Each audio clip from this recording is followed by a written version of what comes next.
Today, the Muslim majority regions of Europe are Bosnia and Herzegovina, Albania, Kosovo, parts of Macedonia and Montenegro, as well as some Russian regions. The communities consist predominantly of indigenous Europeans of the Muslim faith whose religious traditions date back several hundred years.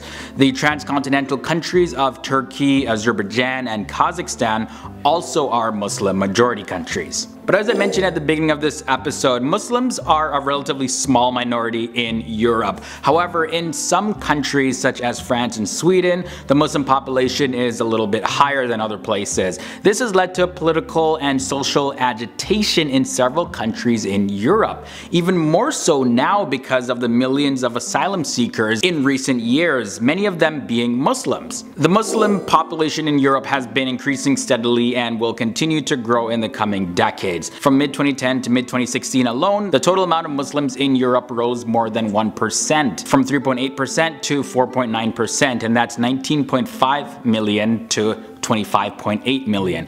And by the year 2050, Europe's Muslim population could be more than double, rising to 11.2% or more, depending on the level of migration that's allowed in Europe. Even if for some reason future migration is permanently stopped, the Muslim population still would rise to an estimated 7.4%.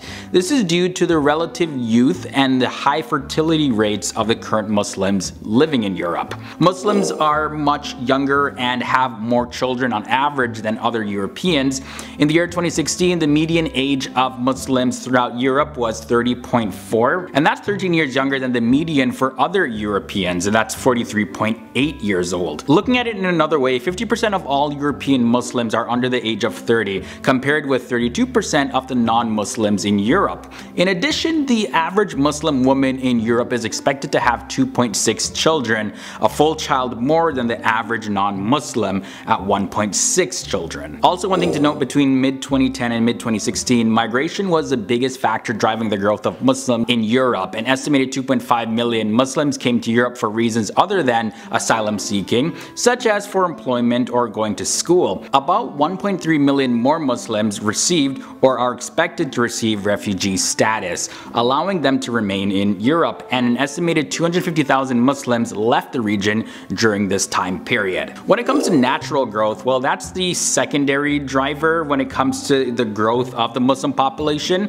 Among European Muslims, there were 2.9 million more births than deaths during this time period. Religious switching is estimated to be a small factor in the Muslim population change, roughly 160,000 more people switching away from Islam than converting to Islam within that same time period. Another thing to note is that views of Muslims vary widely across European countries. The European Monitoring Center on Racism and Xenophobia reports that the Muslim population tends to suffer Islamophobia all over Europe, although the perceptions and views of Muslims may vary. In 2016, the Pew Research Center surveyed 10 nations and found that negative views about Muslims really prevailed in Eastern and Southern Europe. However, the majority of those in the UK, Germany, France and Sweden, as well as the Netherlands, gave Muslims a favorable rating. And one interesting observation is that views about Muslims are tied to ideology. So check this, while 47% of Germans on the political right gave Muslims an unfavorable rating, just 17% of those on the left did the same. When it came to employment, according to the WZB Berlin Social Science Center, it showed that Muslims in Germany, France and the Netherlands, United Kingdom, Belgium, Switzerland, and Muslims generally in Europe have higher levels of unemployment, which is largely due to the lack of language skills as well as a lack of interethnic social ties, and in some cases the traditional gender role view where women aren't supposed to work outside of the home, only men do. But that was a very small factor in these countries.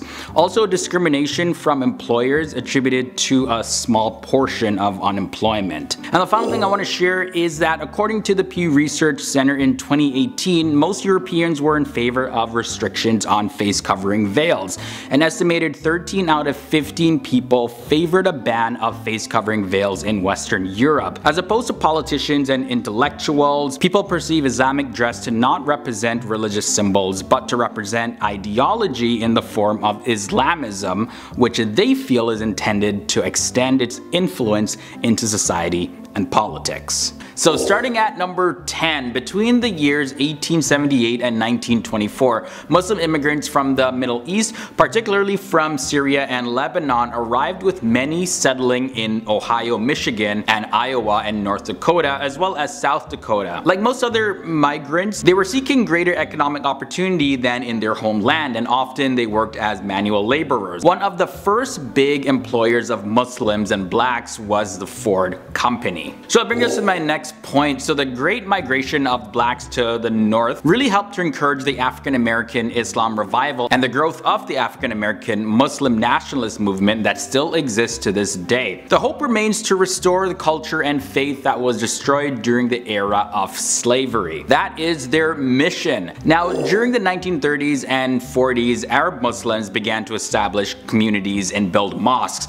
African American Muslims had already built their own mosque, and after 30 years of excluding most immigrants, the United States opened its doors again in 1952, and an entirely new group of Muslims came from places such as Palestine. Many had already come over in 1948 after the establishment of Israel though, and also Muslims came from Iraq and Egypt. Now in the 1960s, we saw a wave of Southeast Asian Muslims also coming to America. Muslims also came from different parts of Africa, Asia, and Latin America. So how many Muslims actually live in the United States? Well, answering that question is usually just an estimate. It's really difficult to do that because the United States Census Bureau collects statistics for housing, population, business and the economy, government statistics, and information related to health, transportation, education, etc. But it doesn't ask any questions about religion, so there is no official government count of the actual Muslim population in America. However, based on the latest available data, the Pew Research Center, which is a reputable nonprofit organization, estimates that there are about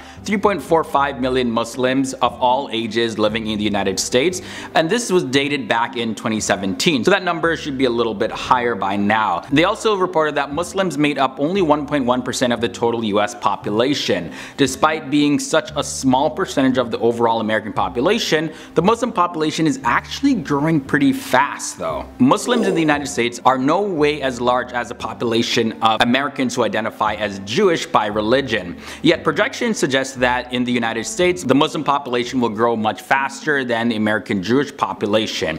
And by the year 2040, Muslims will surpass Jews and become America's second largest religious group next to Christianity. And by the year 2050, the US Muslim population is projected to reach 8.1 million, or about 2.1% of America's total population, which is almost double what it is today. Now, what are all the factors contributing to this Muslim growth anyways? Well, the biggest factor though is immigration. Research from Pew showed a record number of Muslims immigrated to the United States in the year 2016, which was 46% of the total amount of immigrants that entered the United States that year. 3/4 of Muslims currently in the United States are immigrants or children of immigrants. Now, there is another factor as well that is contributing to this growth. On average, the Muslim population is younger than other religious groups, which means that they have a higher fertility rate. And guys, so one thing to note as well is that Islam in America is relatively very new. Muslims since 1965 had arrived in the United States for three main reasons. The first was to seek refuge, the second main reason was for education, and the third reason was to advance Islamic teachings and traditions in the West, although this number is much smaller than the other reasons. But actually, speaking about that point, that is the one there that has been the topic of concern for many Americans, especially with the Republican Party in power in America right now. 71% of self-described Republicans agree that they do not believe Islam is compatible with American values, compared to 42% overall. Now check this, 60% agreed with the idea that Muslim Americans weren't as patriotic as non-Muslim Americans, compared to 38% overall. 56% of the Republicans surveyed agreed that they'd be concerned if a mosque or Islamic center were constructed in their neighborhood, and this is compared to an overall 33%. Even as the Muslim population in America is set to double in the next few decades, they will still account for a tiny fraction of the overall US population, especially when compared to the Christian population. So this is how the numbers look for the Christian growth compared to the Muslim growth. In the year 2020, it's estimated that the Christian population will reach 252,970,000, which is almost 70 times the projected Muslim population. In the year 2050, the Christian population is estimated to be 261,960,000. So as you can see, those numbers are very large, but because of the growth of Islam and other religious groups, the percentage of the Christian population growth is actually declining. But when we take all this into consideration, even if Islam becomes the second largest religion in the United States by that time, Muslims will still be 2.1% of the American population. Islam is increasing, Christianity is decreasing, but there's actually a third group, and that's those that do not affiliate with any sort of religion. So in the year 2020, it's projected that there will be 62,310,000 Americans who are not affiliated with any sort of religion. And by the year 2050, that number is expected to grow to 100,860,000. So really, to summarize this episode, the Muslim population in America is expected to rise considerably in the United States as more and more Muslims make their homes and families in the United States. But even with the population boom of Muslims in America, Christianity by far is going to be the predominant religion in the United States for years to come, as well as followed by those who identify with no religion.